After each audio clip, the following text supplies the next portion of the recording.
முருகர் நம்மளை மொத்தமாகவே மாற்றிடுவார்.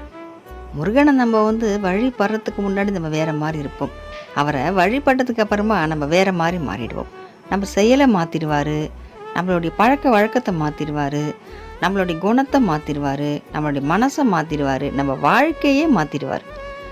நம்ம நம்ம யோசித்து பார்த்தோம்னா நல்லா நமக்கு புரியும்.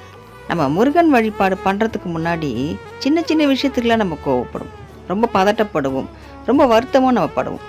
இது நம்ம கிடைக்கலையே, இது நம்ம பண்ண முடியாமல் போச்சேன்னு வருத்தமும் நமக்கு அடிக்கடி இருக்கும். ஒரு டென்ஷனாக இருக்கும், ரொம்ப கோவப்படுவோம், நம்ம நிதானமாகவே இருக்க மாட்டோம். ஆனால் முருகன் வழிபாடு நம்ம பண்ண ஆரம்பித்ததுலேருந்தே நம்ம மனசு அமைதியாகிடும். நம்ம வாழ்க்கையில் எல்லாமே புரிய ஆரம்பிக்கும். நமக்கு ரொம்ப நிதானமாக மாறிடுவோம், ரொம்ப பொறுமையாக யோசிக்க ஆரம்பிச்சிடுவோம், ரொம்ப தெளிவாக நம்ம இருப்போம். நம்மளுடைய வார்த்தைகளும் ரொம்ப தெளிவாக இருக்கும். நம்பிக்கையான ஒரு மனசு நமக்கு வந்துடும்.